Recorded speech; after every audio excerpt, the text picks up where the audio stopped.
तो एक बार फिर आप सभी का स्वागत है। आज हम लोग देखेंगे यूपी पीसीएस के आरओ एआरओ 2013 के क्वेश्चंस को देखेंगे, क्योंकि एग्ज़ाम दिसंबर लास्ट के लगभग होने वाला है। इसमें हम प्रीवियस ईयर के क्वेश्चन पेपर को सॉल्व करेंगे। आज जो हम देखने वाले हैं वो देखेंगे 2013 के क्वेश्चंस को। इस क्वेश्चन को देखने का फ़ायदा ये आपको होगा कि कैसे क्वेश्चंस आए हैं, और इसका एक्सप्लेनेशन हम जिस तरीके से करेंगे डिटेल में, इससे जुड़े हुए अन्य तथ्यों को वर्तमान से कनेक्ट करके अपडेट करके आपको बताएंगे, तो आपके आगे आने वाले क्वेश्चंस या एग्ज़ाम के लिए इम्पोर्टेंस रहेगा। तो चलिए क्लास की शुरुआत करते हैं। क्लास के आगे बढ़ाने से पहले हम आपको बता दें, अगर आपको क्लासेस की पीडीएफ चाहिए, क्लासेस की इन्फॉर्मेशन चाहिए, तो ये हमारा टेलीग्राम चैनल है। आप यहाँ से वीडियोस पॉज करके आप डायरेक्ट स्कैन कर सकते हैं, या फिर टेलीग्राम पर जाकर StudyOn नाम से सर्च कर सकते हैं। क्लासेस हमारे फेसबुक पेज पर भी चलती हैं, जिसका नाम है StudyOn UPSC, और इसके अलावा इंस्टाग्राम पर भी क्लासेस और शॉर्ट्स वीडियो मिलते हैं, उसको भी आप फॉलो कर सकते हैं। तो बात करें अगर आरओ एआरओ की, तो उसके सिलेबस में फर्स्ट पेपर होता है, तो उसमें 140 क्वेश्चन आते हैं जो 140 नंबर के होते हैं।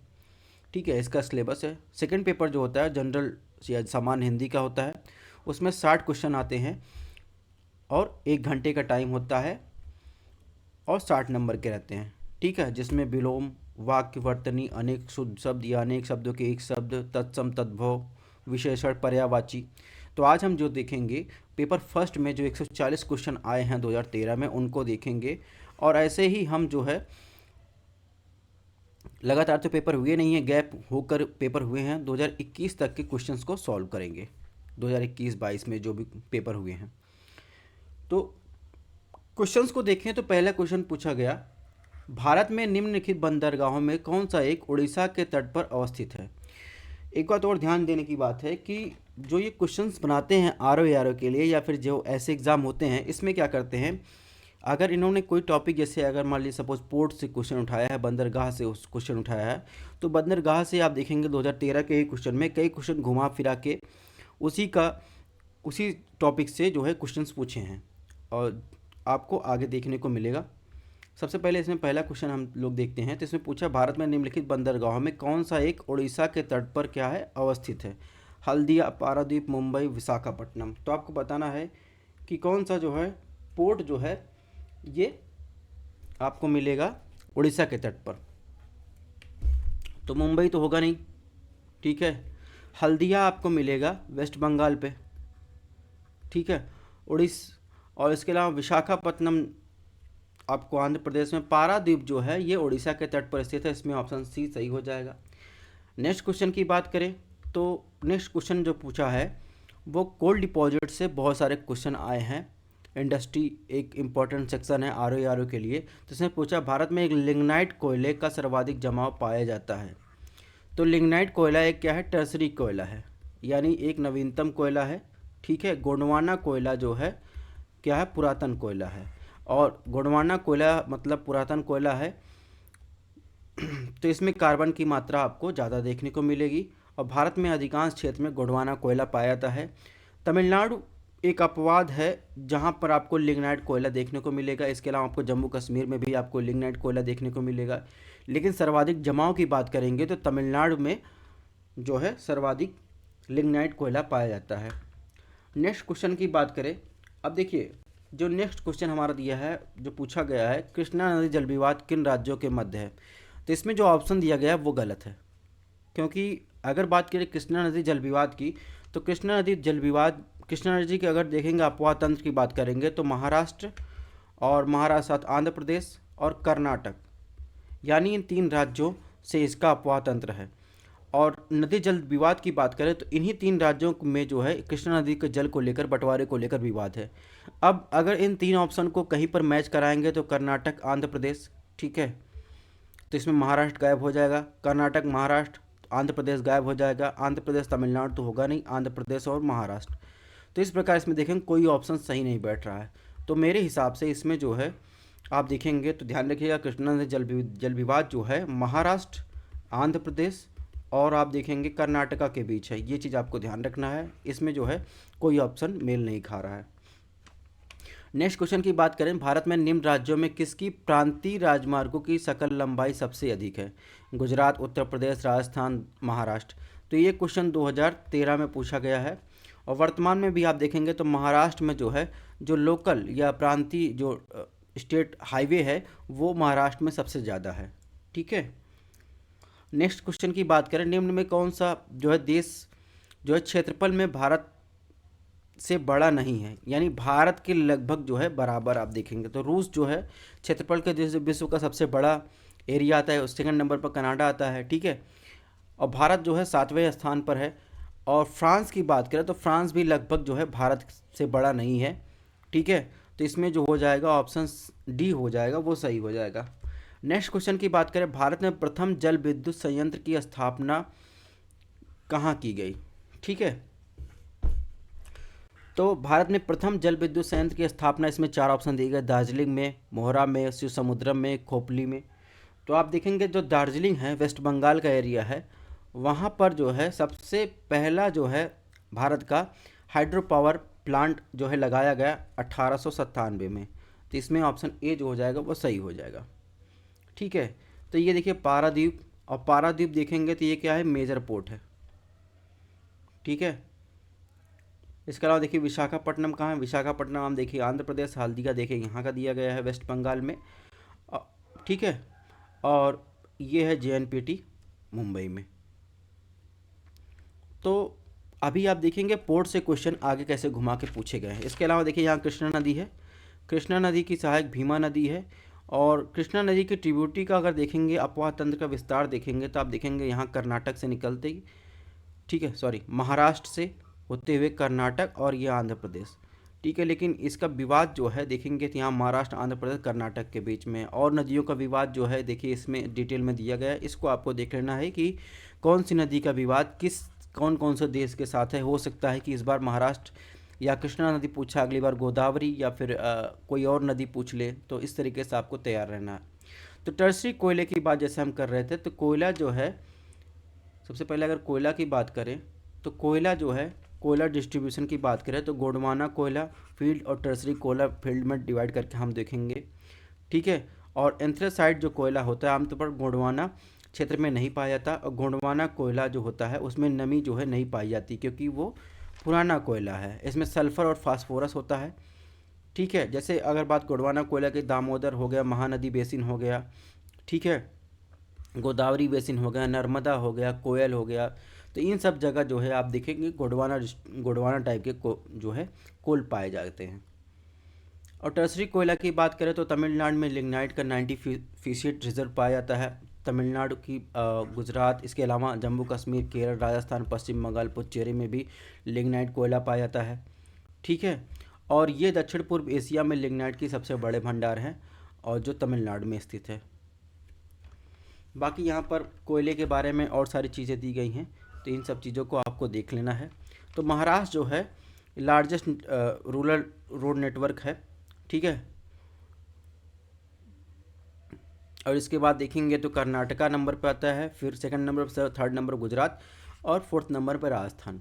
अगर आपसे पूछा जाए सबसे लंबा लॉन्गेस्ट नेशनल हाईवे पूछा जाए तो नेशनल हाईवे आपको बताना है, तो ये देखिए यहाँ पर देखेंगे तो श्रीनगर से आप आएंगे कन्याकुमारी। ठीक है। तो NH जो 44 है ये भारत का सबसे लॉन्गेस्ट नेशनल हाईवे है। तो ये चीज़ें आपको ध्यान रखना है। और आपसे पूछा जाए, अगर फैक्चुअल में इंफॉर्मेशन पूछा जाए कि अभी भारत में जो है कितने नेशनल हाईवे हैं, तो 599 जो है नेशनल हाईवे हैं। ठीक है। ये चीज़ें भी आपको ध्यान रखना।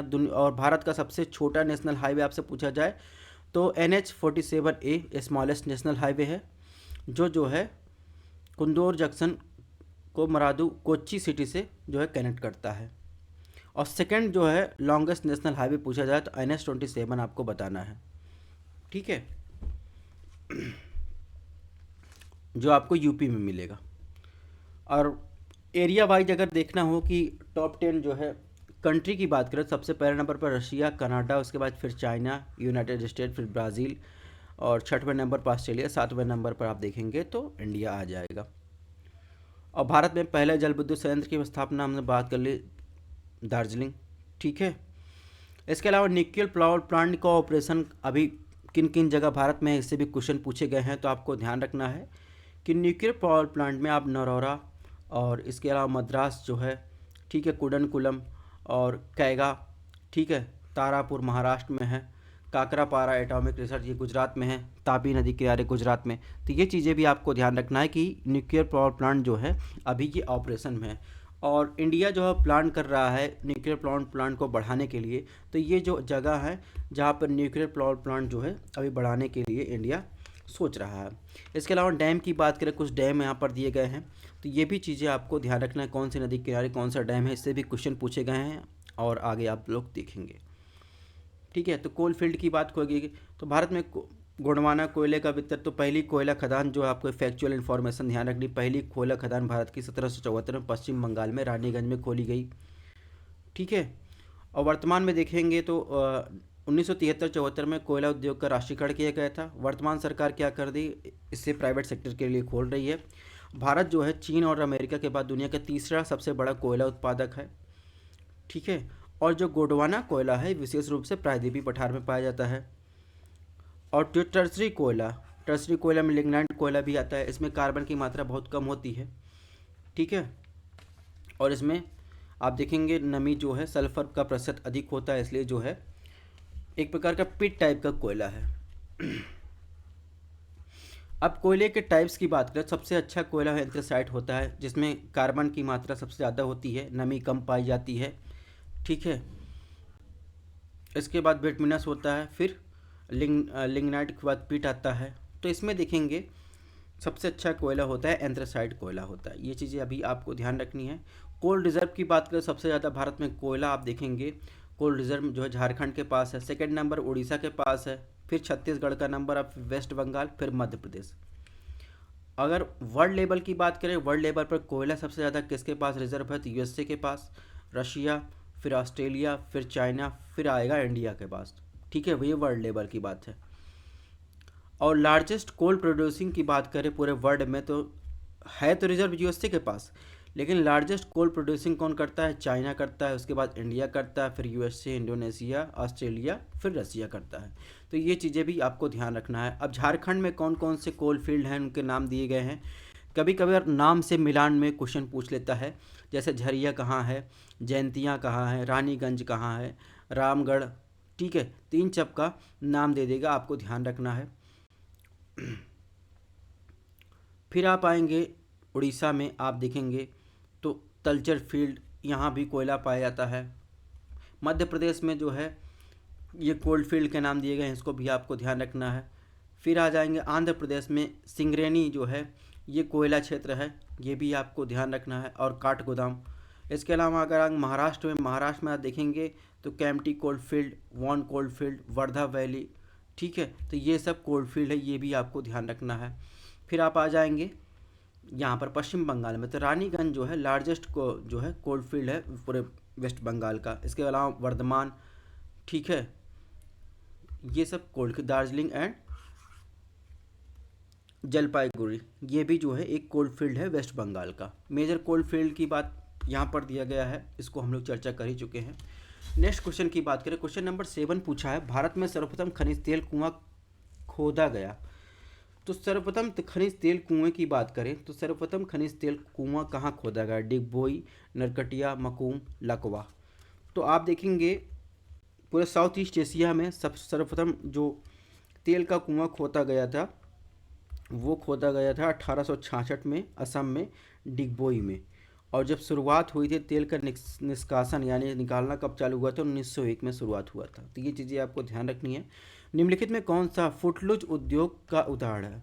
फुटलूज उद्योग में आप देखेंगे कि इसमें जो है इंडस्ट्रियल लोकलाइजेशन के लिए किसी स्पेशल चीज़ की ज़रूरत नहीं होती। जैसे अगर आप बात करेंगे तो बेसिक इंफ्रास्ट्रक्चर और इन सब चीज़ों की ज़रूरत की बात करें, जैसे वर्कर श्रम और इन सब की ज़रूरत नहीं होती। मतलब कच्चे माल और रॉ मटेरियल के लिए स्पेशल लोकेशन की ज़रूरत नहीं होती, कहीं भी इसको ट्रांसफ़र किया जा सकता है। तो तेल शोधन, चीनी, एल्युमिनियम, सॉफ्टवेयर। तो इसमें जो फुटलूज इंडस्ट्री का उदाहरण बात करेंगे तो इसमें सॉफ्टवेयर इंडस्ट्री क्या है, फुटलूज इंडस्ट्री के उदाहरण हैं। क्वेश्चन नंबर 9 की बात करें, निम्नलिखित नदी परियोजना में कौन ब्यास नदी के पोंग बांध के जल का उपयोग करती है? इंदिरा गांधी नहर परियोजना, पोंच पोंचमपाद परियोजना, मयूराक्षी परियोजना, नागार्जुन सागर परियोजना।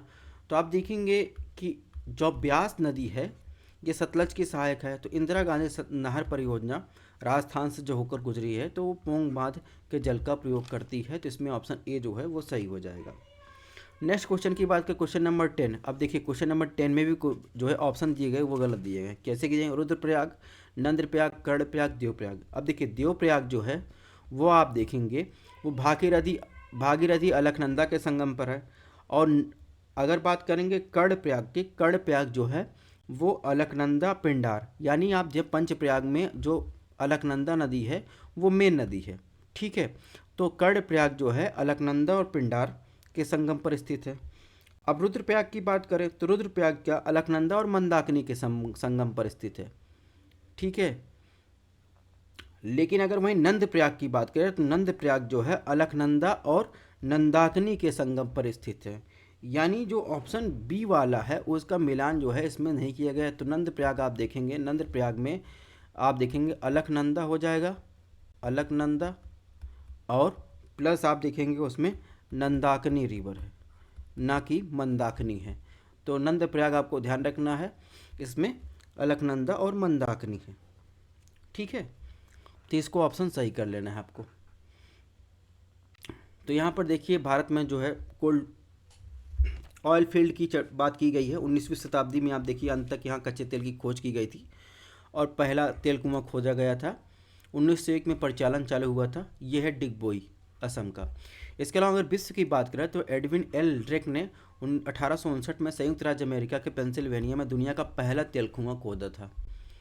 ठीक है, और इसके 7 साल बाद ही इतिहास में देखेंगे, सब इतिहास में 1866 में असम में जो है खोज हुई थी तेल के कुएं की। फुटलूज उद्योग के बारे में यहाँ पर दिया गया है। फुटलूज उद्योग वह है जो किसी विशेष स्थान या देश से बंधा नहीं है और संसाधनों, भूमि, श्रम, पूंजी जैसे उत्पादन कारकों का प्रभाव के बिना किसी अन्य स्थान पर स्थानांतरित किया जा सकता है। जैसे घड़ी बनाना, हीरा काटना, इलेक्ट्रॉनिक सटीक का निर्माण करना। तो ये जो है कहीं भी आप देखेंगे स्पेसिफिक स्थान की जरूरत नहीं, कहीं भी जो है ये बनाया जा सकता है। ठीक है, और फुटलेज इंडस्ट्री की विशेषताओं के बारे में यहाँ पर दिया गया है, आपको पढ़ लेना है। अब इसमें देखिए नदी घाटी परियोजनाओं की बात लिखी गई। कौन सी नदी घाटी परियोजना कौन सी नदी संबंधित है, कौन कौन से राज्यों को लाभान्वित करती है, इसका पूरा डिटेल यहाँ पर दिया गया है, इसको आपको देख लेना है। ठीक है, जैसे अगर बात करें इसमें देखिए इंदिरा गांधी नहर परियोजना, तो ये सतलज नदी, इसमें राजस्थान, पंजाब, हरियाणा को जो है ये लाभान्वित करती है। इसके अलावा ऑप्शन में था मयूराक्षी परियोजना। मयूराक्षी परियोजना देखेंगे तो मयूराक्षी नदी और पश्चिम बंगाल में स्थित है। ठीक है, शिव समुद्रम जो है कावेरी नदी से और ये कर्नाटक में स्थित है। तो इस प्रकार आप देखेंगे। इसके अलावा देखिए पोचमपादम जो है, पोचमपाद जो है ये परियोजना गोदावरी नदी पर स्थित है, आंध्र प्रदेश को जो है लाभान्वित करती है। तो यहाँ पर देखिए इसका मैप दिया गया है, इसको आपको पढ़ लेना है। इसके अलावा देखिए ये इंदिरा गांधी कैनाल है, यहाँ से आप देखेंगे तो ब्यास रिवर है और ये ब्यास रिवर है, ये सतलज की सहायक है। तो इस प्रकार ये लोकेशन हो गए। अब यहाँ पर देखिए पंचप्रयाग दिया गया है, तो आपको अलकनंदा रिवर पर बद्रीनाथ स्थित है, मंदाकिनी रिवर पर आप देखेंगे केदारनाथ स्थित है, और भागीरथी रिवर पर गंगोत्री, यमुना पर जो है यमुनोत्री स्थित है। ठीक है, तो मेन नदी देखिए आप कौन सी है, मेन नदी है अलकनंदा। अलकनंदा से सारी नदियाँ आकर मिल रही हैं। अलकनंदा से सबसे लास्ट में आकर मिलती है भागीरथी, तो यहीं से जो है गंगा नदी स्टार्ट होती है। फिर इसके पहले जो है आकर मिलती है मंदाकिनी। मंदाकिनी जो है अलकनंदा से रुद्रप्रयाग में आकर मिलती है। इसके बाद पिंडार आकर मिलता है मंदाकिनी से कर्णप्रयाग में। फिर नंदाकिनी आकर मिलती है नंदप्रयाग में अलकनंदा से। फिर विष्णु प्रयाग में जो है धौली गंगा आकर मिलती है अलकनंदा से। ठीक है, विष्णु प्रयाग बनता है। तो ये चीज़ें आपको करेक्ट कर लेनी है। नेक्स्ट क्वेश्चन की बात करें, क्वेश्चन नंबर 11 की बात करें, तो क्वेश्चन नंबर 11 में पूछा है गंगा नदी उदाहरण है पूर्ववर्ती अपवाह, अनुवर्ती अपवाह, अक्रमवर्ती अपवाह, परवर्ती अपवाह। तो आपने जो है ड्रेनेज पैटर्न के बारे में पढ़ा होगा। अगर बात करें गंगा नदी का उदाहरण है, तो अपवाह तंत्र की बात करें, देखिए मैंने आपको यहाँ से नोट्स अपना दिया है, आपको ज़्यादा तरीके से समझ में आएंगे। तो अपवाह तंत्र की बात करें, अपवाह तंत्र का तात्पर्य नदियों की उत्पत्ति और समय के साथ विकास की प्रक्रिया से है। तो दो प्रकार की जो है सीक्वेंस फॉलो करती हैं ठीक है, नदियाँ। एक होती हैं क्रमवर्ती। क्रमवर्ती नदियाँ वो होती हैं जो प्रादेशिक ढाल का अनुसरण करते हुए भूगर्भिक संरचना के साथ समायोजन कर, जैसे नर्मदा, तापी। तो ये भ्रंश जो जैसे भी जियोलॉजिकल स्ट्रक्चर बना है, जैसे आप देखेंगे नर्मदा जो है विंध्यान और सतपुड़ा के बीच भ्रंश है, तो यहाँ से बहती रहती हैं। ठीक है, उसी का अनुसरण करती है। इन्हें क्या कहते हैं? क्रमवर्ती नदियाँ। अनुक्रमवर्ती नदियाँ यानी इन सीक्वेंस स्ट्रीम होता है।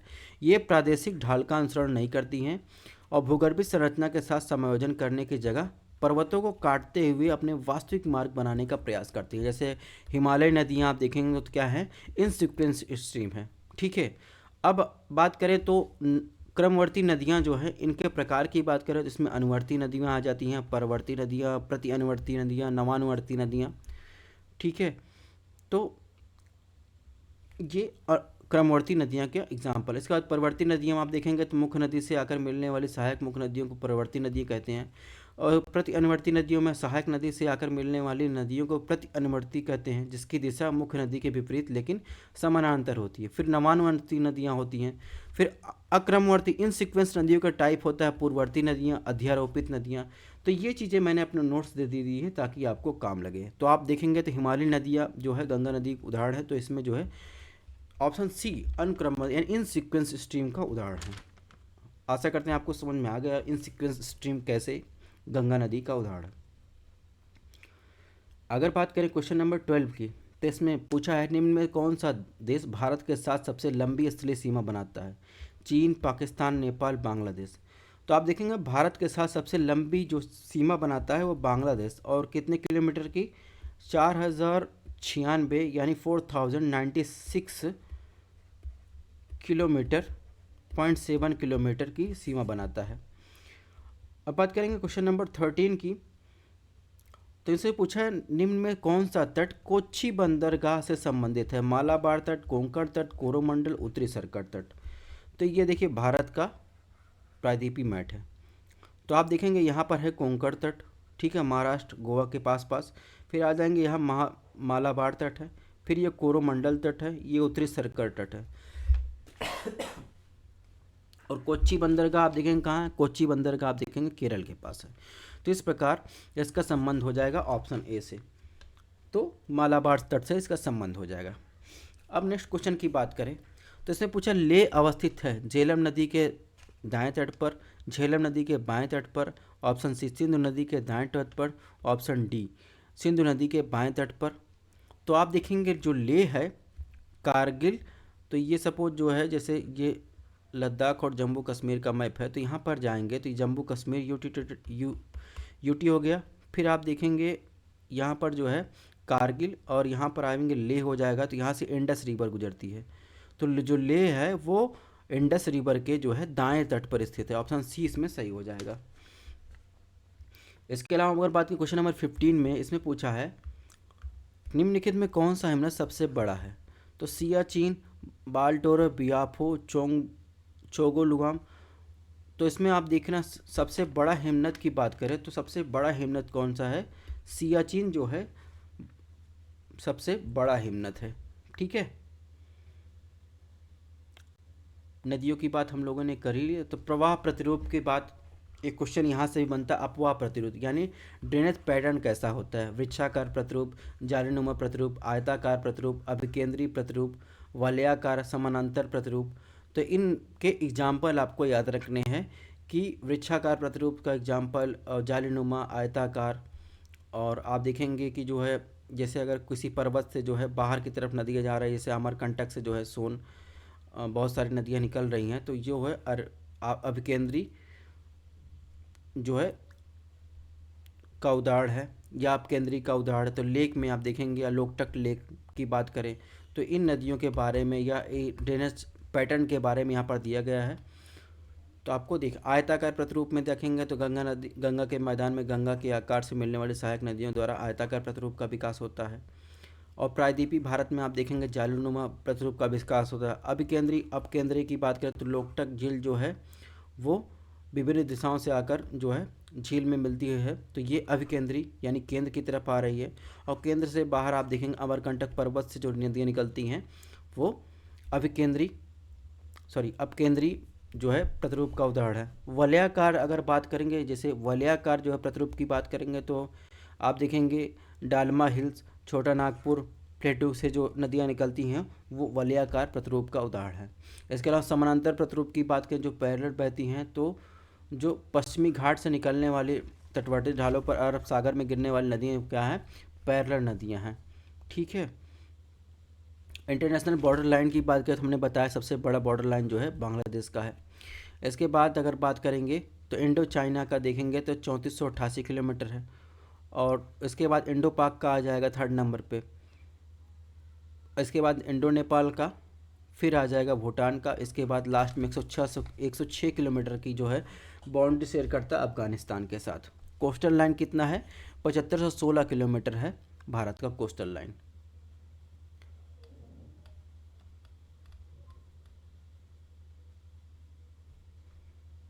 तो यहाँ पर देखिए ये कोच्चि बंदरगाह है और ये मालाबार कोस्ट है। यही हमने आपको बताने की, ये कोंकण कोस्ट है, ये कोरोमंडल कोस्ट है, ये उत्तरी सरकर है।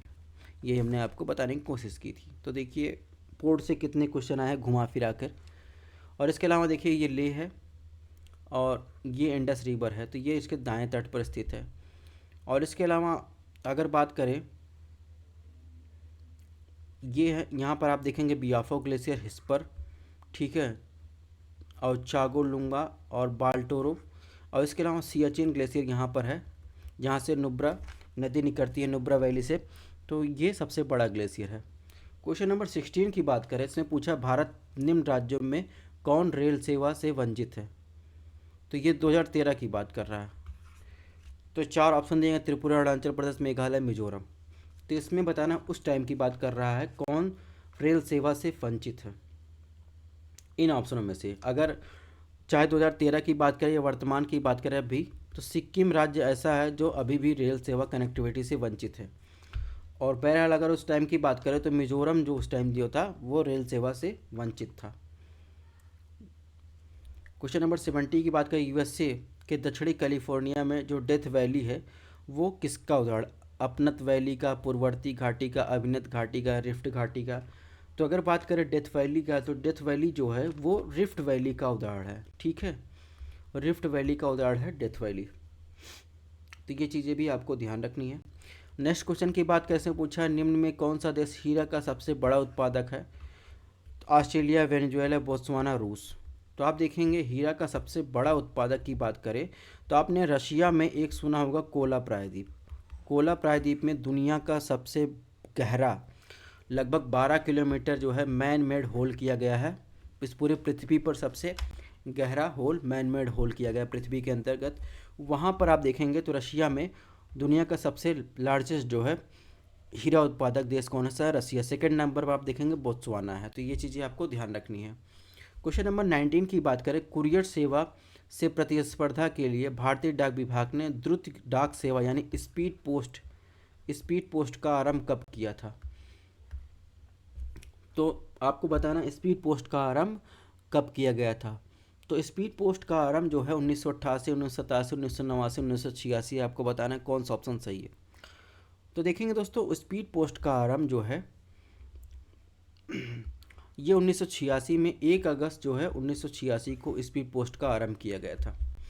नेक्स्ट क्वेश्चन की बात करें तो भारत में निम्न फसलों में किस फसल के अंतर्गत शुद्ध सकल कृषि क्षेत्र का सिंचित क्षेत्र सर्वाधिक प्रतिशत है। यानी आपको बताना है कि भारत में कौन सी फसल सबसे ज़्यादा बोई जाती है या उगाई जाती है, गेहूँ, चावल, तिलहन, गन्ना।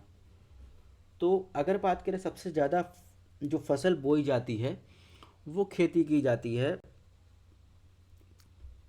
धान की, या आप कह सकते हैं चावल की। तो इसमें ऑप्शन बी जो हो जाएगा वो सही हो जाएगा। क्वेश्चन नंबर 21 की बात करें, निम्न नदियों में कौन सा अपने मार्ग परिवर्तन कारण कुख्यात है। तो जिसके कारण क्या कहा जाता है, शोक कहा जाता है। तो कोसी नदी जो है बिहार का शोक कहा जाता है। ये अपने जो है मार्ग परिवर्तन के कारण जो है कुख्यात। ऐसे ब्रह्मपुत्र नदी की बात करें तो ये असम का शोक कहा जाता है। यहाँ भी जो है बहुत ज़्यादा नुकसान करता है मार्ग परिवर्तन के कारण। अब बात करेंगे कोंकण रेलवे जोड़ता है, इसमें भी ऑप्शन गलत दिए गए हैं।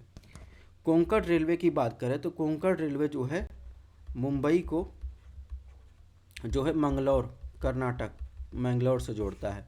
अब इसमें कोई ऑप्शन मिल नहीं रहा जिसको हम मिला सके। बहरहाल आपको ध्यान रखना, कोंकण रेलवे मुंबई को मैंगलोर से जोड़ता है, ये चीज़ें आपको ध्यान रखनी है। ठीक है।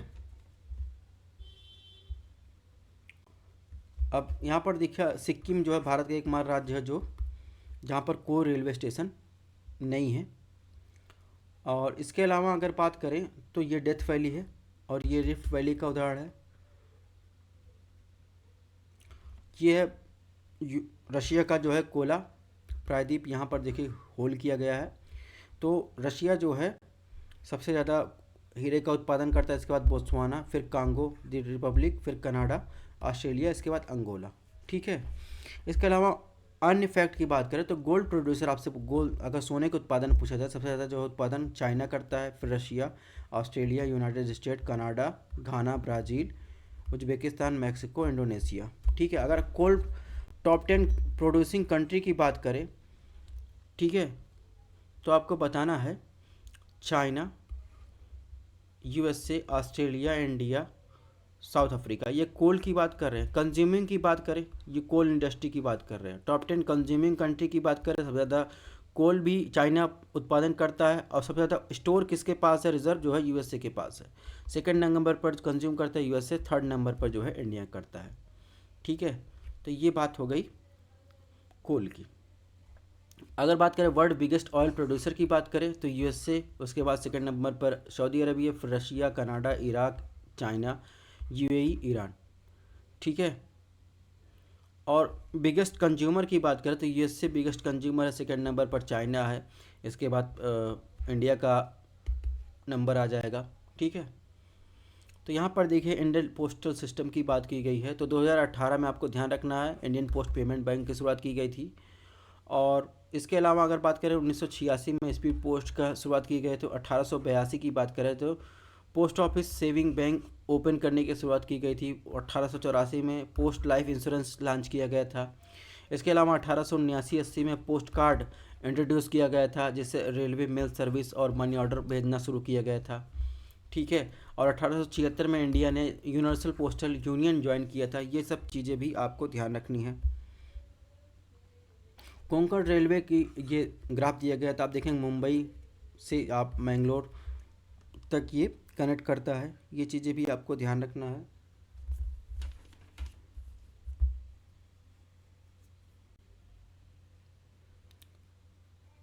अब यहाँ पर देखिए क्रॉप्स के बारे में हमने बात की थी, तो इसके अलावा देखेंगे क्रॉपिंग सीजन की बात करें, रबी सीजन होता है, खरीफ सीजन होता है, जायद सीजन होता है।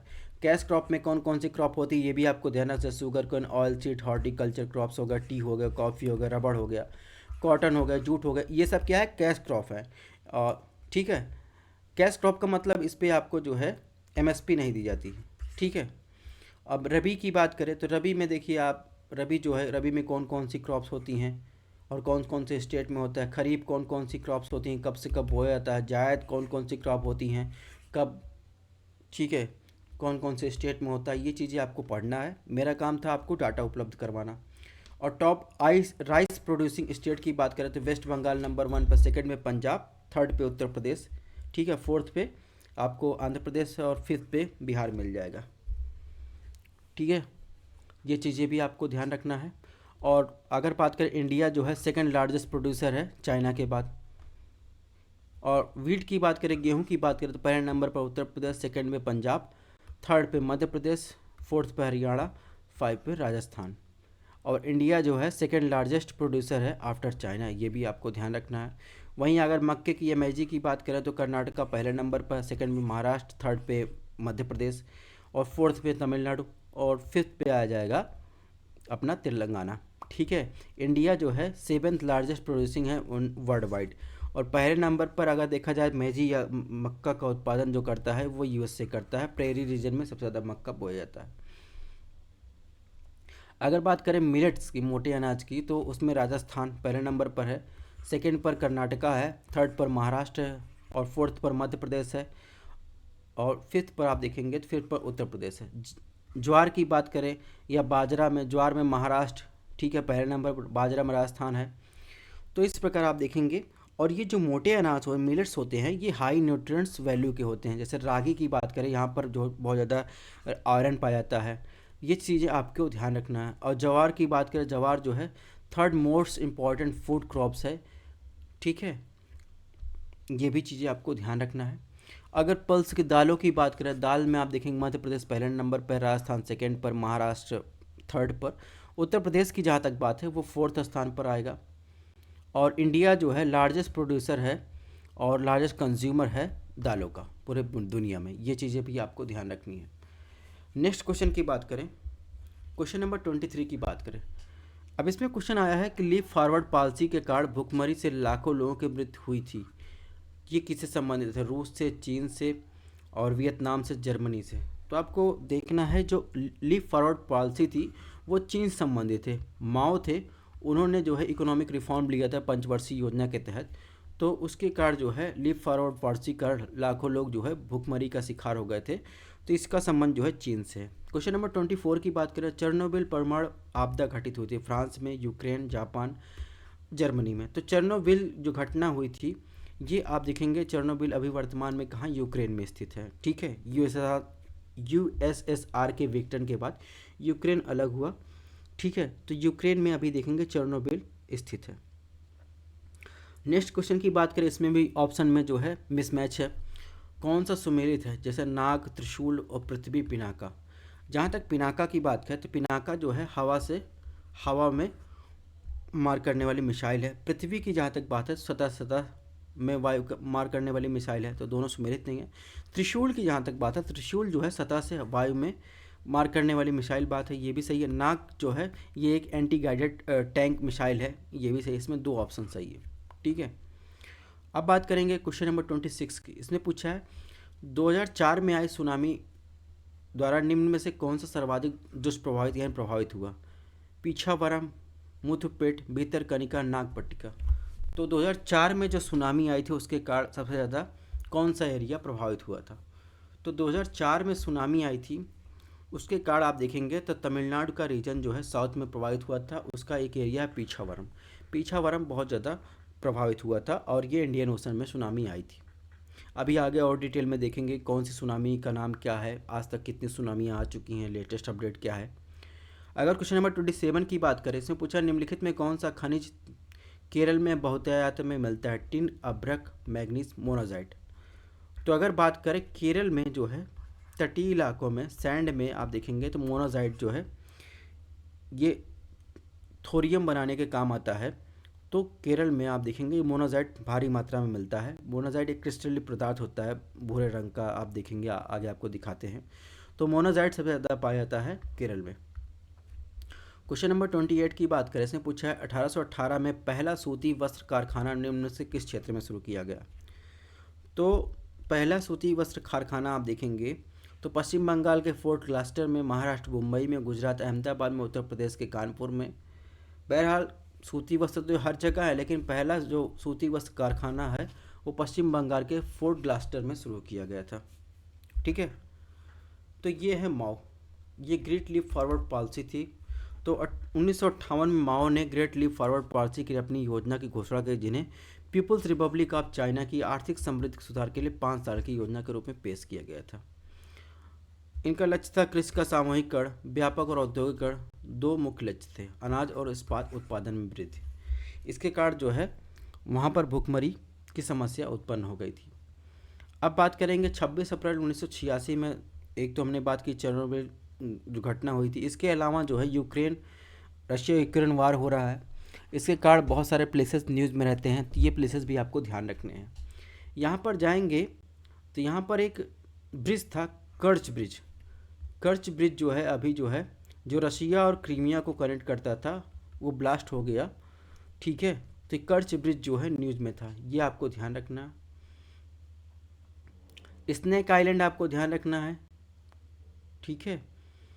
इसके अलावा आप देखेंगे तो यहाँ पर जिनमी आइलैंड है, ये भी आपको ध्यान रखना है। तो ये सारी चीज़ें आपको ध्यान रखनी है जो न्यूज़ में था। और आपको पूछा जाए डोंस्टक रीजन कहाँ है, तो ये भी आप, खार्किव कहाँ है, तो ये आपको ध्यान रखना है, यूक्रेन का पार्ट है, ठीक है। तो ये सब चीज़ें आपको ध्यान रखना है, खार्किव, डोंस्टक और कर्श ब्रिज। इसके अलावा देखिए ये मिसाइल की बात हमने जो कि त्रिशूल, और ये पृथ्वी मिसाइल है। और इसके अलावा आप जाएंगे तो ये नाग मिसाइल है, और नाग मिसाइल के बाद ये पिनाका मिसाइल है। ये चीज़ें आपको ध्यान रखना है। त्रिशूल और नाग की बात करें तो सतह से हवा में मार करने वाली मिसाइल है। नाग जो है एंटी गाइडेड मिसाइल है, ये बात ध्यान रखना है। और इसके अलावा 26 नवंबर 2004 में सुनामी आई थी इंडियन ओशियन में, ठीक है। सुमात्रा ज़्यादा प्रभावित था, और भारत में आप देखेंगे तमिलनाडु एरिया प्रभावित था, पीचावरम, ठीक है। मोनोजाइट की जहाँ तक बात करें तो मोनोजाइट का कलर देखिए यहाँ पर, इस तरीके का मोनोजाइट होता है। मोनोजाइट एक लाल खाकी रंग का फास्फेट खनिज होता है, जो दुर्लभ मृदा तत्व यानी रियल अर्थ मटेरियल के रूप में पाए जाते हैं। अक्सर छोटे छोटे क्रिस्टलों में पाया जाता है। मोनोजाइट जो थोरियम, लैंथनम, सीरियम तत्वों को उपलब्ध कराने के लिए महत्वपूर्ण होता है, ठीक है। यानी इससे थोरियम जो है बनाया जाता है। थोरियम क्या है? एक रेडियो एक्टिव मटेरियल है।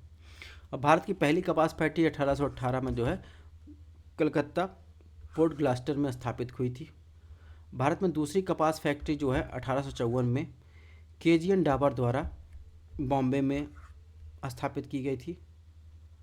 अहमदाबाद की बात करें तो भारत का मैनचेस्टर भी कहा जाता है। 1861 में जो है यहाँ पर जो है स्थापित की थी। 1863 में जो है केलिक मिल से खुलने से दुनिया का प्रमुख कपास विनिर्माण स्थान में से एक रूप में शहर जो है उभर कर आया था। अब बात करें क्वेश्चन नंबर 29 की। इसमें पूछा है निम्नलिखित कौन सा एक प्रमुख काजू उत्पादक राज्य है? गोवा, केरल, कर्नाटक, महाराष्ट्र। तो आप बताइए इसमें कौन सा प्रमुख काजू उत्पादक राज्य है? चलिए इसको सॉल्व कीजिए, 2 मिनट का ब्रेक लेंगे।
हाँ, तो हम लोग बात कर रहे थे कि निम्न में से कौन सा प्रमुख काजू उत्पादक राज्य है। तो काजू उत्पादक राज्यों की बात करें दोस्तों, तो इसमें काजू उत्पादक राज्य में आप देखेंगे गोवा तो हो नहीं सकता, केरल, महाराष्ट्र, कर्नाटक। तो इसमें देखेंगे जो काजू उत्पादक राज्य है, इसमें महाराष्ट्र जो है अग्रणी काजू उत्पादक राज्य है, ये आपको ध्यान रखना है। निम्न राज्यों में से सन 2008 में किसमें उच्चतम मानव सूचकांक था? उत्तर प्रदेश, अंडमान निकोबार, झारखंड, बिहार। तो 2013 की बात करें तो पुराना डाटा देखने पर पता चलता है उत्तर प्रदेश का जो है उच्चतम मानव सूचकांक था। इसके बाद नेक्स्ट क्वेश्चन की बात करें, वर्तमान में एसडीआई की बात करें तो एसडीआई में भारत की रैंकिंग कितना है? 132। इसके पहले जो थी 130 थी 2020 में। तो ये चीज़ें 21 में, तो ये चीज़ें आपको ध्यान रखनी है। अभी आगे भी इससे क्वेश्चन आए हैं। तो निम्नलिखित में कौन सा एक प्रवाल द्वीप है? न्यूमर, अंडमान, कार निकोबार, लक्षद्वीप। तो आप देखेंगे जो कोरल से बना हुआ द्वीप हो वो लक्षद्वीप जो है वो पूरा तरह कोरल से निर्मित है। क्वेश्चन नंबर 32 की बात करें, इसमें पूछा है निम्नलिखित में किस तट से भारत का औसत समुद्र तल मापा जाता है? मुंबई, कोचीन, चेन्नई, विशाखापट्टनम। तो जो भारत में जो औसत जो है समुद्र तल नापा जाता है वो मुंबई से मापा जाता है, ये चीज़ आपको ध्यान रखने की ज़रूरत है। नेक्स्ट क्वेश्चन की बात करें तो इसमें पूछा है निम्न में कौन सा दक्षिण भारत की सबसे ऊंची चोटी है? तो केरल में आप जाएंगे तो वहाँ पर एक है अनायमुडी, वहाँ पर आप जाएंगे तो वो भारत साउथ इंडिया की सबसे ऊंची चोटी है। तो अनायमुडी जो है वो आपको केरला में आपको मिलेगी। ये साउथ इंडिया की सबसे ऊंची चोटी है। महेंद्रगिरी आप जाएंगे तो उड़ीसा में मिलेगा। धूपगढ़ आप जाएंगे तो महादेव हिल्स की सबसे ऊंची चोटी है। ठीक है। नेक्स्ट क्वेश्चन की बात करें तो निम्नलिखित में कौन सा युग सुमेलित नहीं है? Bolivia, Brazil, Mexico, Peru. तो इसमें जो सुमेलित करने के लिए ऑप्शन दिया है ये भी ऑप्शन सही नहीं है, क्योंकि आप देखेंगे तो ब्राज़ील में या बोलिविया, मैक्सिको की बात करें तो ये जो अयस्क का मिलान किया गया है ये अयस्क सारे मिलते हैं। और जहाँ तक ब्राज़ील की बात करें तो ब्राज़ील में आप देखेंगे तो वहाँ पर लौह अयस्क मिल जाएगा, मैग्नीज मिल जाएगा। ठीक है। इसके अलावा ब्राज़ील जो है आप देखेंगे तो कपास उत्पादन के लिए जो है फेमस है, यानी अग्रणी है। इसके अलावा ब्राज़ील में एक सेंटोस बंदरगाह है। सेंटोस बंदरगाह जो है वहाँ पर उसे क्या कहते हैं, कॉफ़ी बंदरगाह के रूप में जानते हैं। तो कुल मिलाकर इसमें देखा जाए तो चारों ऑप्शन सही हैं। ठीक है। क्वेश्चन नंबर 35 की बात करें तो निम्न देशों में कौन विश्व में लौह अयस्क का बृहत्तम उत्पादक है? तो अभी हमने डाटा दिखाया था, कोयले में चीन आगे है। ठीक है। रिजर्व में यूएसए आगे है। कंजम्पशन में भी चीन आगे है। वहीं आयरन ओर के उत्पादन में भी जो है चीन जो है आगे है। ठीक है। ये चीज़ें आपको ध्यान रखनी है। तो यहाँ पर देखेंगे काजू के उत्पादन में सबसे नंबर 1 पर देखेंगे महाराष्ट्र। फिर आप देखेंगे इसके बाद काजू के उत्पादन में आप इधर आ जाएंगे, पहले नंबर पर महाराष्ट्र है। दूसरे नंबर की बात करें आंध्र प्रदेश है। तीसरे नंबर पे आएंगे उड़ीसा है। चौथे नंबर पर आप जाएंगे कर्नाटका है। ठीक है। पाँचवें नंबर तमिलनाडु, छठवें नंबर पर केरला। और अगर बात करें सातवें नंबर पे तो सातवें नंबर छत्तीसगढ़, आठवें नंबर वेस्ट बंगाल, फिर मेघालय, फिर गुजरात। इसके अलावा और डाटा आपको बता दें, अगर आपसे पूछा जाए सेब उत्पादन में तो जम्मू कश्मीर ध्यान रखें पहले नंबर पर है। और ये सब डाटा जो है हमने नेशनल हॉर्टिकल्चर बोर्ड, भारत सरकार की ऑफिशियल वेबसाइट है, वहीं से लिया है। तो आप देखेंगे सेब के उत्पादन में नंबर 1 पर जम्मू कश्मीर, फिर हिमाचल प्रदेश, फिर उत्तराखंड, अरुणाचल प्रदेश, नागालैंड, तेलंगाना। तो ये आपको ध्यान रखना है, सेब का उत्पादन जो है जम्मू कश्मीर, हिमाचल के अलावा उत्तराखंड में भी होता है, अरुणाचल प्रदेश में भी होता है, नागालैंड में भी होता है और तेलंगाना में भी होता है। ठीक है। तो यहाँ पर देखिए एसडीआई की रैंकिंग दी गई है। और इसके अलावा यहाँ देखिए अन्नाईमुडी है, अन्नामलाई हिल्स, डोडा बेट्टा यहाँ है, नीलगिरी हिल्स की सबसे हाईएस्ट पीक है। और यहाँ पर महादेव हिल्स है, इसकी हाईएस्ट पीक धूपगढ़ है। ये चीज़ें आपको ध्यान रखनी है। नेक्स्ट बात करें तो आयरन ओर के प्रोड्यूसिंग में आप देखेंगे तो अभी इसके पहले उसके हिसाब से कौन सा था, आयरन ओर में इस क्वेश्चन के हिसाब से चाइना था। ठीक है, 2013 में। लेकिन वर्तमान में देखेंगे तो वर्तमान में ऑस्ट्रेलिया आयरन ओर के प्रोड्यूसिंग में नंबर 1 पर, सेकंड नंबर पर अभी चाइना आ गया है। ठीक है। अब कोल में तो बताया ही था, कोल में तो चाइना है, फिर यूएसए है, फिर ऑस्ट्रेलिया है, फिर इंडिया। कंज्यूमर में आप देखेंगे कोल में चाइना, यूएसए, इंडिया। ठीक है। टॉप 10 गोल्ड प्रोड्यूसिंग कंट्री में आप देखेंगे चाइना, रशिया, ऑस्ट्रेलिया। ये बात चर्चा हम कर दिए। बॉक्साइट प्रोडक्शन में आप देखेंगे तो नंबर 1 पर जो है ऑस्ट्रेलिया, सेकंड नंबर पर आप देखेंगे तो चाइना, थर्ड नंबर पर गुयाना, फोर्थ पर ब्राज़ील। ठीक है। फिफ्थ नंबर पर बॉक्साइट उत्पादन में जो आप देखेंगे तो इंडिया आएगा। ठीक है। पेरू की बात जहाँ तक करें तो दुनिया का सबसे बड़ा तांबा, चांदी, जस्ता उत्पादक है और लैटिन अमेरिका में सोने का सबसे बड़ा उत्पादक है। बोलिविया जो है वहाँ पर आप देखिए पेट्रोलियम, प्राकृतिक गैस, सोना, चांदी, टंगस्टन, जस्ता, सीसा, टिन जैसे धातु मिलते हैं। मैक्सिको में आप देखेंगे तेल मिलता है, चांदी, तांबा, सोना, सीसा, ये सब सारी चीज़ें मिलती हैं। इसके अलावा मैक्सिको की बात हम लोगों ने कर ही ली, ये 2 बार दे दिया गया है। एसडीआई की बात कर लें तो एसडीआई 2020 में रैंक जो है 130 था और 2000 जो अभी रैंकिंग जारी हुई 2021 में, इसमें इंडिया का रैंक जो है गिरकर 131 हो गया। ठीक है। श्रीलंका हमसे अच्छे कंडीशन में है, ये चीज़ ध्यान रखना है। इसके अलावा आपको ध्यान रखना है एसडीआई में डायमेंसिटी जो डायमेंशन यूज किया था इंडेक्स बनाने में, उसमें लाइफ एक्सपेक्टेंसी देखिए, एजुकेशन इंडेक्स दिया जाता है, जीएनआई इंडेक्स देखा जाता है। ठीक है। और इंडिकेशन की बात करें तो इसमें life expectancy at birth time देखा है, expected years in schooling time देखा जाता है। और इसके अलावा आप देखेंगे पर कैपिटा इनकम देखी जाती है। तो ये भी आपको चीज़ें ध्यान रखना है। ठीक है। उच्चतम एसडीआई स्कोर करने वाले राज्य की बात करें तो 5 राज्य हैं, दिल्ली, गोवा, केरल, सिक्किम, चंडीगढ़। निचले 5 राज्यों की बात करें बिहार, उत्तर प्रदेश, मध्य प्रदेश, झारखंड, असम है। ठीक है। तो ये चीज़ें आपको ध्यान रखनी है स्टेट लेवल पर और इंडिया लेवल पर। इसके अलावा बनाना उत्पादन आपसे पूछा जाए, अगर केला उत्पादन में पूछा जाए तो आंध्र प्रदेश, महाराष्ट्र, गुजरात, तमिलनाडु, कर्नाटका। अगर आपसे वहीं जो है आपसे पूछा कॉटन इंडस्ट्री में सबसे ज़्यादा हाईएस्ट जो है प्रोडक्शन स्टेट की बात की तो गुजरात, तेलंगाना, महाराष्ट्र, राजस्थान।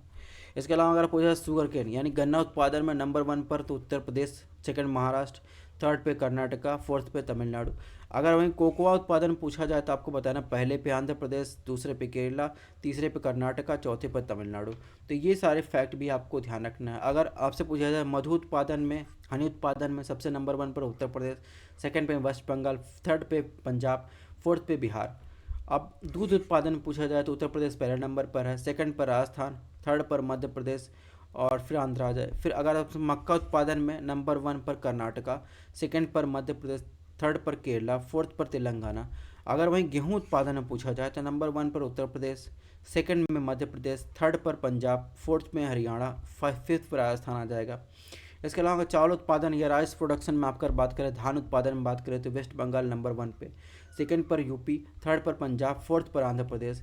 अगर वहीं सोयाबीन उत्पादन पूछा जाए तो सोयाबीन फर्स्ट पर मध्य प्रदेश आएगा, सेकंड पर आप महाराष्ट्र, थर्ड पर राजस्थान, फोर्थ पर कर्नाटका। अगर वहीं तंबाकू उत्पादन आपसे पूछा जाए, तंबाकू उत्पादन सबसे नंबर वन पर गुजरात, आंध्र प्रदेश, फिर आज उत्तर प्रदेश आ जाएगा। अगर वहीं सनफ्लावर या सूरजमुखी उत्पादन की बात करें तो कर्नाटका फर्स्ट पर, सेकंड पर उड़ीसा, थर्ड पर हरियाणा, फोर्थ पर महाराष्ट्र आ जाएगा।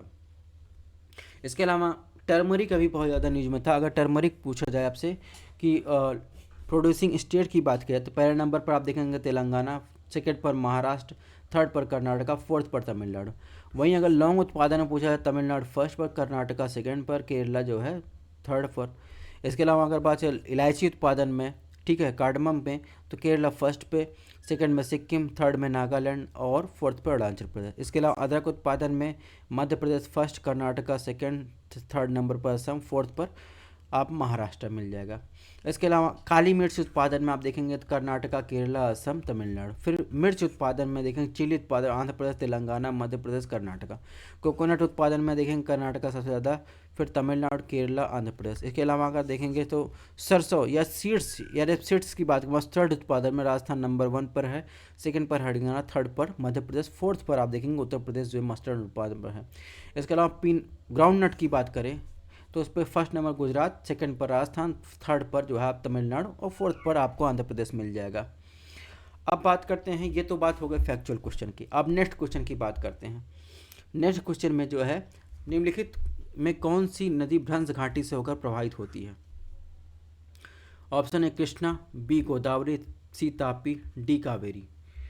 37 की बात करें, निम्नलिखित ऊनी वस्त्र उत्पादक केंद्रों में कौन से संबंधित है? तो इसके पहले हम देख लेते हैं 36। तो इसने पूछा निम्नलिखित में कौन सी नदी भ्रंश घाटी से होकर प्रभावित है? तो गोदावरी जो है भ्रंश घाटी से होकर नहीं प्रभावित होती है, ये पूर्व की तरफ बहती है। इसके अलावा कावेरी भी नहीं होती है, कृष्णा भी नहीं होती। तापी और नर्मदा एक ऐसी नदी है जो भ्रंश घाटी यानी सतपुड़ा और विंध्य रेंज के बीच से होकर बहती है। तो इसमें ऑप्शन सी सही हो जाएगा। अगर दोस्तों बात करें क्वेश्चन नंबर 37 में से पूछा निम्नलिखित ऊनी वस्त्र उत्पादक केंद्रों में कौन जर्मनी संबंधित नहीं जर्मनी संबंधित है ऊनी वस्त्र उत्पादन केंद्र सॉरी। तो आपको बताना है, जहाँ तक सेंट पीटर्सबर्ग की बात करें, सेंट पीटर्सबर्ग का संबंध रशिया से है, जर्मनी से नहीं है। और ब्रेडफोर्ड की बात करें, ब्रेडफोर्ड का संबंध आप देखेंगे ये शहर जो है उत्तरी इंग्लैंड में है। और प्रेटो की बात करें, प्रेटो जो है इटली में स्थित है। बचा कौन सा? वुपरताल। वुपरताल जो है जर्मनी का जो है उन्हीं वस्त्र उत्पादन केंद्रों में नंबर वन पर है या उससे संबंधित है। क्वेश्चन नंबर 38 की बात करें, इसे पूछे भारत में अधिकांश प्राकृतिक गैस का उत्पादन यानी नेचुरल गैस का उत्पादन कहाँ होता है? तो नेचुरल गैस का उत्पादन आप देखेंगे तो बॉम्बे हाई से होता है, ये कोई भी लगा लेगा सॉरी।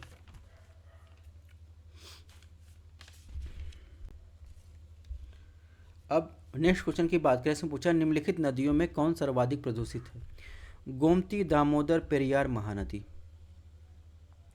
तो भारत में सबसे सर्वाधिक प्रदूषित नदियों में बहुत ज़्यादा फेमस है तो दामोदर रिवर जो है, इसी पे पांचेर डैम स्थित है, ये बहुत सर्वाधिक जो है प्रदूषित नदी है भारत की।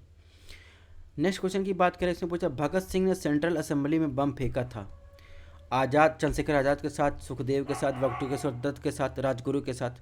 तो भगत सिंह ने सेंट्रल असेंबली में जो बम फेंका था वो उसमें शामिल थे, बटुकेश्वर दत्त के साथ मिलकर जो है सेंट्रल असेंबली में बम फेंका था, ये आपको ध्यान रखना है। क्वेश्चन नंबर 41 की बात करें, इसने पूछा है 2012 में एक सुनामी आई थी या हरिकेन आया था। ठीक है, हमारे यहाँ सुनामी या चक्रवात कहते, सॉरी, हमारे यहाँ चक्रवात कहते हैं, यूएसए में हरिकेन कहते हैं, उसकी तीव्रता और ज़्यादा होती है। 2012 में हरिकेन सैंडी आया था। तो कौन सा देश प्रभावित हुआ था? यूएसए, कोलंबिया, ब्राज़ील और मैक्सिको की बात कर रहा है। तो हरिकेन सैंडी से आप देखेंगे तो न्यूयॉर्क और न्यू जर्सी जो है यूएसए का जो है बहुत ज़्यादा प्रभावित हुआ था, बहुत ज़्यादा तबाही हुई थी। 2012 में आया था और बहुत ज़्यादा इसकी तीव्रता थी।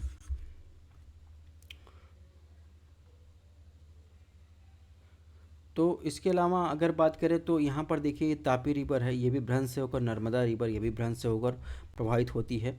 और ये दोनों नदियाँ आप देखेंगे तो यहाँ से आप देखेंगे तो अमरकंटक से जो है सतपुड़ा और विंध्यन का जो है मीटिंग पॉइंट है, यहीं से जो है नर्मदा रिवर निकलती है। इसके अलावा आप देखेंगे पश्चिम की तरफ बहने वाली नदियाँ महाराष्ट्र में वैतरणी, और अगर गोवा में जाएंगे तो मांडवी, जुआरी, और इसके अलावा अगर कर्नाटका में जाएंगे तो कालिंदी और सारावती, और इसके बाद केरल में जाएंगे तो पुन्नई, भरतपुझा, पेरियार और पंबा रिवर जो है ये सब जो है पश्चिम की तरफ प्रवाहित होती। माही रिवर जो है ये कर्क रेखा को 2 बार काटती है। तो ये फैक्चुअल इन्फॉर्मेशन। इसके अलावा अगर गोदावरी नदी की भी ऑप्शन दिया था तो गोदावरी का ये जो है पूरा अपवाह तंत्र है।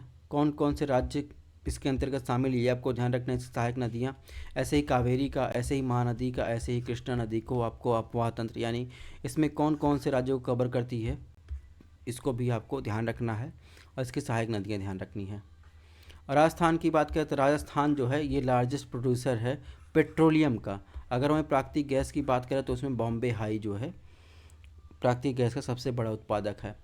और इसके बाद पेट्रोलियम का उत्पादन की बात करें राजस्थान के बाद गुजरात, उसके बाद असम का स्थान आता है। क्वेश्चन नंबर 42 की बात करें, 42 में पूछा है निम्नलिखित में किस नदी के तट पर बद्रीनाथ स्थित है? प्रसिद्ध मंदिर अभी मैंने दिखाया था जब आपको जो है पंचप्रयाग के दर्शन करवा रहे थे। तो पंचप्रयाग में आप देखेंगे तो अलकनंदा नदी पर आप देखेंगे बद्रीनाथ स्थित है, मंदाकिनी नदी पर आप देखेंगे केदारनाथ मिल जाएगा, भागीरथी पर आप देखेंगे तो गंगोत्री, ठीक है, यमुना पर यमुनोत्री स्थित है। ये चीज़ आपको ध्यान रखना है। 43 में देखिए मैथ का क्वेश्चन है। इसमें पूछा किसी गांव की जनसंख्या 20% प्रतिवर्ष की दर से घटती रहती है। तो ये जनसंख्या 2 वर्ष पहले 10,000 थी, तो इस समय इसकी जनसंख्या क्या है?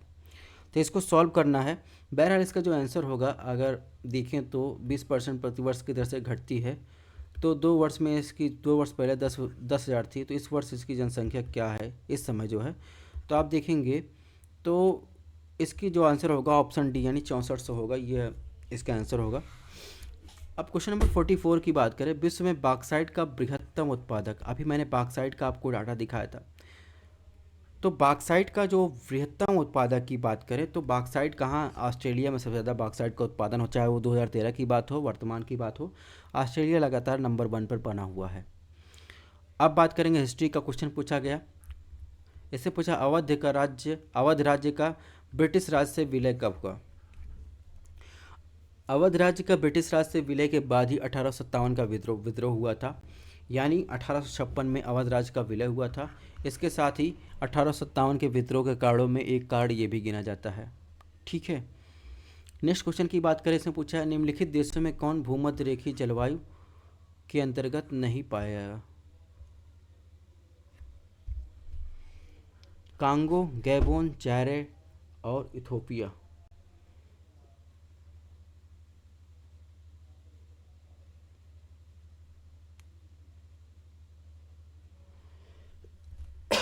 अगर इसमें पूछा था भूमध्य रेखा के समीप जो है कौन सा स्थित नहीं है, तो इसमें इथोपिया होता।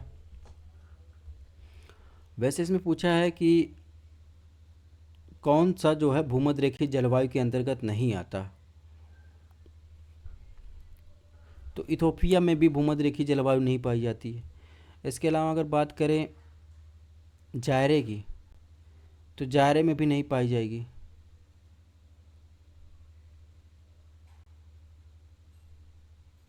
इसमें भी ऑप्शन गलत है। क्वेश्चन नंबर 47 की बात करें, निम्न राज्यों में कौन सा पवन ऊर्जा के उत्पादन में प्रथम स्थान रखता है? गुजरात, महाराष्ट्र, कर्नाटक, राजस्थान।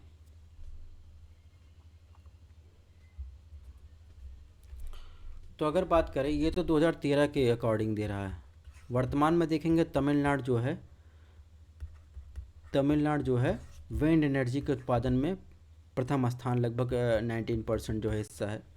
इसके बाद गुजरात का स्थान है। बहरहाल इसमें ऑप्शन दिया नहीं गया है, तो इसमें जो है गुजरात सही होगा, लेकिन वर्तमान में अगर आएगा तमिलनाडु, आपको ध्यान रखना विंड एनर्जी के उत्पादन में जो है तमिलनाडु जो है भारत में सर्वाधिक योगदान रखता है।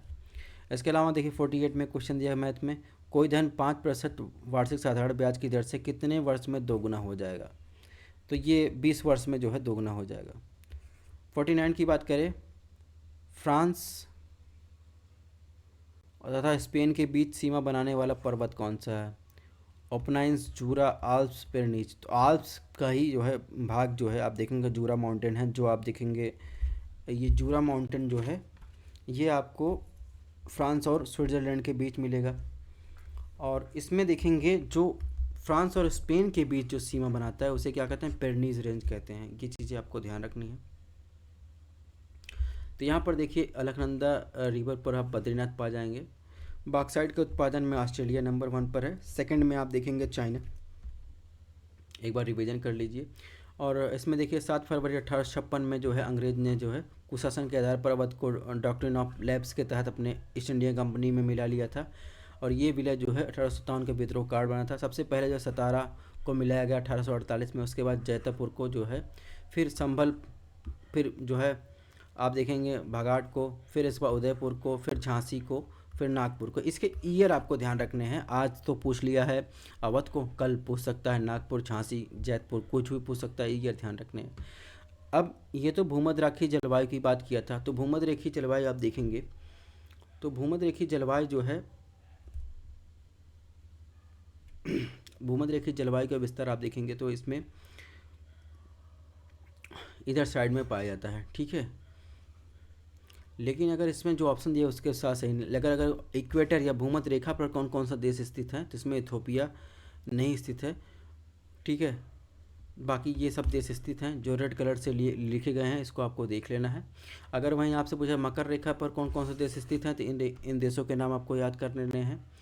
और कर्क रेखा पर, कर्क रेखा में देखिए ये देश स्थित हैं, इसको आपको याद कर लेना है, ठीक है। इसके बाद भारत पूछा था, तो भारत में देखिए जो है कर्क रेखा कौन कौन से राज्य से होकर गुजरती है, तो मिजोरम, त्रिपुरा, वेस्ट बंगाल, झारखंड, छत्तीसगढ़, आंध्र प्रदेश, गुजरात। गुजरात में देखिए गांधीनगर जो है ये कर्क रेखा का जो है साउथ में स्थित है। भोपाल भी कर्क रेखा के साउथ में स्थित है। रांची जो है कर्क रेखा के साउथ में स्थित है, ठीक है। और इसके अलावा आइजोल जो है ये मिजोरम की राजधानी है, ये जो है आप देखेंगे तो कर्क रेखा के जो है उत्तर में स्थित है, ये आपको ध्यान रखना है। तो wind energy capacity state wise देखेंगे, तमिलनाडु में सबसे नंबर 1, सेकंड पर गुजरात, थर्ड पर महाराष्ट्र, फोर्थ पर कर्नाटका और फिफ्थ पर राजस्थान स्थित है, ठीक है। तो यहाँ पर देखिए फ्रांस और स्पेन के बीच आप देखेंगे पिरेनीज माउंटेन है, ये पुर्तगाल है, ये आल्प्स माउंटेन है। तो ये चीज़ें आपको ध्यान रखना है। क्वेश्चन नंबर 50 की बात करें, 50 में पूछा है नदी दिया गया है और बांध दिया गया है, आपको मिलान करना है। कोलोराडो, दामोदर, नील और जाम्बेजी। तो अगर बात करें जाम्बेजी रिवर की सबसे पहले बात करें, या अगर दामोदर रिवर की बात करें, दामोदर पर आप देखेंगे पंचेत डैम स्थित है।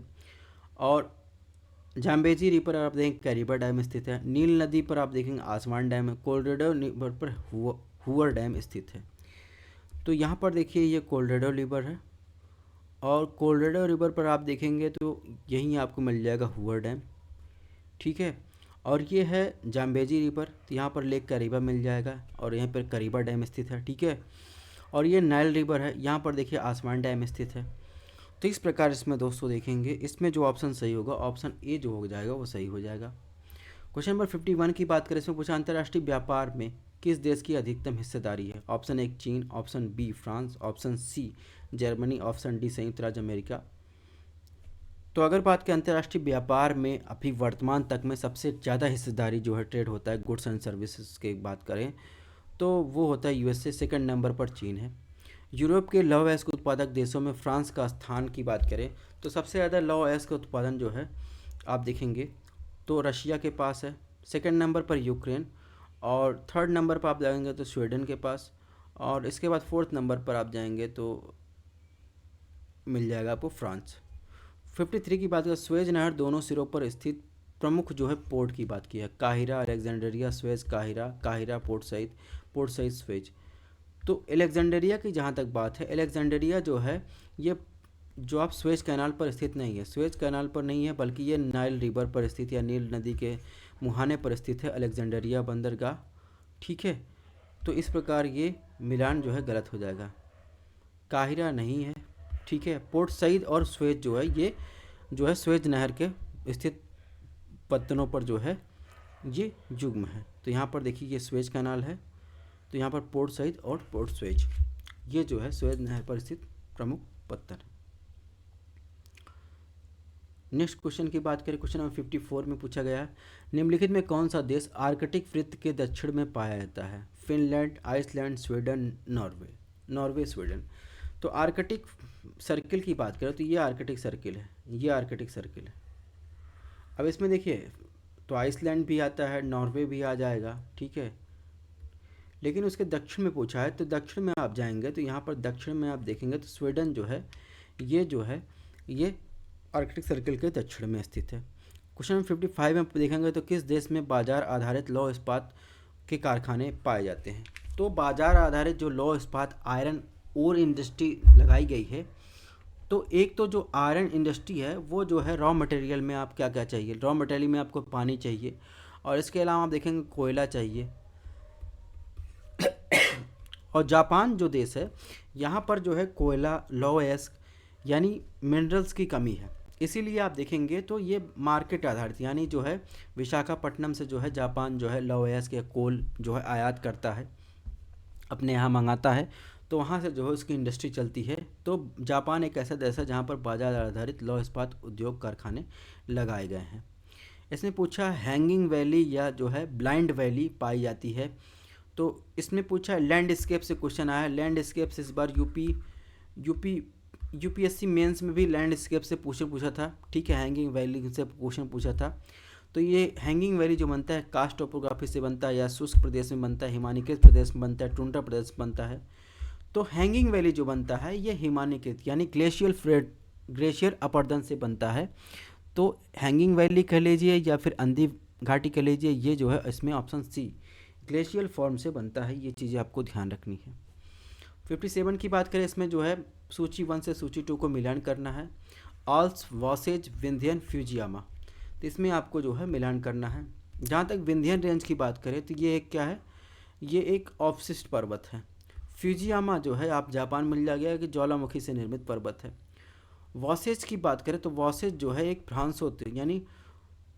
भ्रांसोत्य पर्वत है। ठीक है, फॉल्ट से निर्मित पर्वत है, उठा हुआ। आल्प्स की बात करें, आल्प्स जो है एक फोल्ड माउंटेन है। तो इस प्रकार इसमें देखेंगे, इसमें जो है ऑप्शन बी जो हो जाएगा सही हो जाएगा। और वासेज कहाँ स्थित है? वासेज आप देखेंगे तो वासेज जो है फ्रांस में स्थित है। आल्प्स का विस्तार स्विट्जरलैंड और के आसपास में आप देखेंगे देखने को मिलेगा। फ्यूजियामा आपको पता ही है।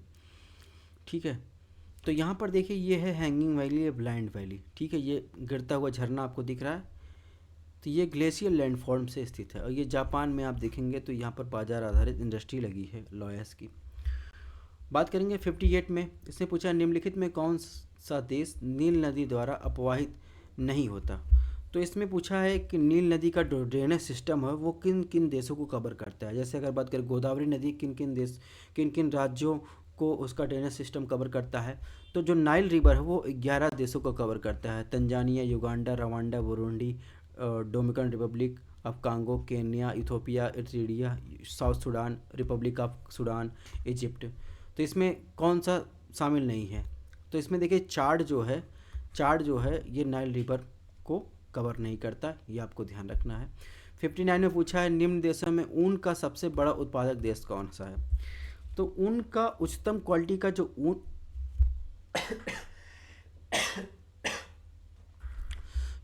जो उच्चतम क्वालिटी का ऊन होता है वो आप देखेंगे वो कहाँ पाया जाता है। उच्चतम क्वालिटी का ऊन वो आप देखेंगे ऑस्ट्रेलिया में पाया जाता है। ऑस्ट्रेलिया में एक जगह है विक्टोरिया और इसके अलावा न्यू साउथ वेल्स, यहाँ पर जो है मैक्सिमम जो है ऊन का प्रोडक्शन होता है ऑस्ट्रेलिया में, बाकी और भी जगह पूरे ऑस्ट्रेलिया में होता है। कहने का मतलब ऊन का सबसे बड़ा उत्पादक देश कौन सा है? ऑस्ट्रेलिया। क्वेश्चन नंबर 60 पूछा है, तृतीय आंग्ल मराठा युद्ध संबंधित है जॉन शोर से लॉर्ड वेलेजरी, लॉर्ड कॉर्नवेलिस। तो आपको बताना है तृतीय आंग्ल मराठा युद्ध जो हुआ था, जो 1817 से जो है 1819 के बीच अंग्रेज और पेशवा के बीच चला था, मराठा पेशवा के बीच। उस समय गवर्नर जनरल कौन सा? तो लॉर्ड हेस्टिंग थे। इसके अलावा अगर पूछा था फर्स्ट आंग्ल मराठा युद्ध कब से कब चला था? 1775 से आपको बताना है 1782। सेकेंड आंग्ल मराठा युद्ध जो चला था 1803 से 1805, और जो थर्ड वाला था ये लास्ट था, इसके बाद जो है मराठा शासन समाप्त हो गया था। ठीक है, तो लॉर्ड वार्डन हेस्टिंग। अब 61 में एक क्वेश्चन पूछा गया, उत्तर प्रदेश सरकार ने दिनांक 24 दिसंबर 2012 को अपने कार्यालयों में उद्योगपतियों उद्योग संगठनों को सुविधापूर्वक पहुंच के लिए कार्ड जारी किया। उस कार्ड का नाम क्या था? चांदी कार्ड, प्लेटिनम कार्ड, स्वर्ण कार्ड, उद्योग कार्ड। तो उस कार्ड का नाम जो था उस समय जो जारी किया उसे गोल्ड कार्ड कहते हैं। ठीक है। क्वेश्चन नंबर 62 की बात करें, सूची फर्स्ट से सूची सेकंड मिलान करना। फसल और उसके प्रदेश दिए गए हैं, रबड़ मॉरिशस, कहवा इटली, जैतून कोलंबिया, गन्ना जो है मलेशिया। तो आपको बताना है कौन कौन से देश, कौन कौन सी जगह जो है ये सब चीज़ें जो है मिलती हैं। तो अगर बात करें रबड़ का उत्पादन की बात करें तो रबड़ जो है अगर विश्व की बात करें तो थाईलैंड है नंबर 1 स्थान पे है। इसके अलावा इंडोनेशिया सेकंड पर, वियतनाम थर्ड पर, भारत फोर्थ पर है। ठीक है। और वहीं भारत में बात करें तो केरल जो है रबड़ का सबसे अधिक उत्पादित करने वाला राज्य है। इसके बाद कर्नाटका, फिर तमिलनाडु, असम, त्रिपुरा। लेकिन अगर इस मिलान के अनुसार देखें तो रबड़ का सबसे ज़्यादा उत्पादन जो मिलान होगा मलेशिया से होगा। कहवा कहाँ मिलता है? कहवा जो है अगर देखेंगे तो ब्राज़ील में मिलता है, लेकिन इसमें ब्राज़ील दिया नहीं, कोलंबिया हो जाएगा। जैतून आप देखेंगे तो जैतून का मिलान यहाँ पर इटली से होगा।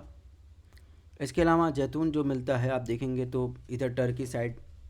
ठीक है, मेडिटेरियन टाइप क्लाइमेट में जैतून आपको देखने को मिलेगा। गन्ने का उत्पादन आप देखेंगे तो मॉरिशस से होगा। तो इस प्रकार इसमें जो है ऑप्शन बी जो हो जाएगा सुमेलित हो जाएगा।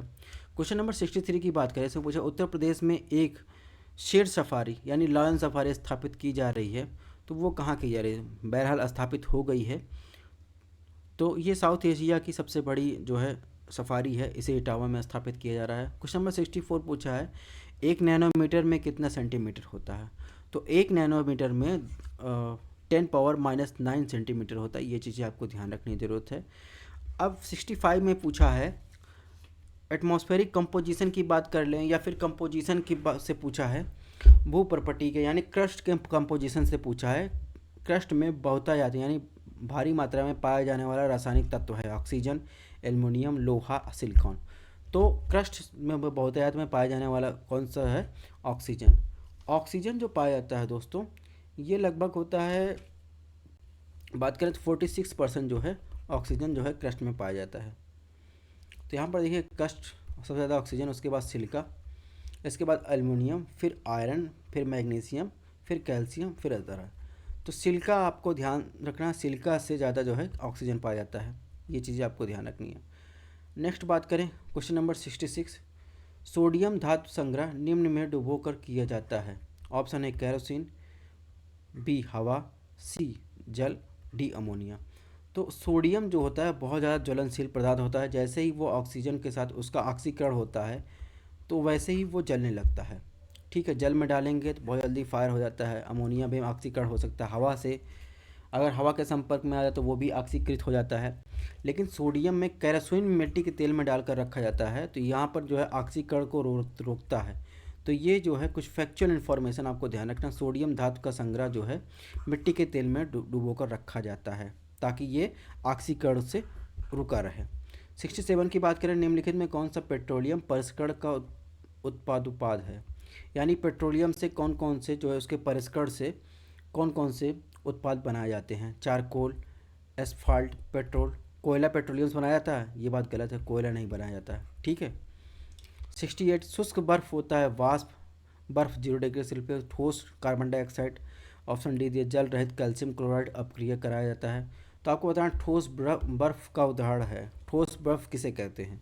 ठोस बर्फ जो है ठोस कार्बन डाइऑक्साइड को जो है क्या कहते हैं, ठोस वर्क कहते हैं या ठोस कार्बन डाइऑक्साइड कहते हैं। इसको जो है खाने या फूड को सिक्योर करने में, दवाइयों में उपयोग किया जाता है शुष्क कार्बन। क्वेश्चन नंबर 69 की बात करें, इसने पूछा बायोगैस संयंत्र में निम्न में से कौन सी प्रक्रिया होती है, किण्वन, हाइड्रोजनीकरण, अपचयन, बहुलकीकरण। तो जो बायोगैस प्लांट होता है और जिससे बायोगैस बनता है उसमें किण्वन विधि होती है, उसमें विशेष प्रकार का बैक्टीरिया होता है, वो जैविक कचरे को उपयोग करके बायोगैस बनाता है, इसका संबंध किण्वन से हो जाएगा।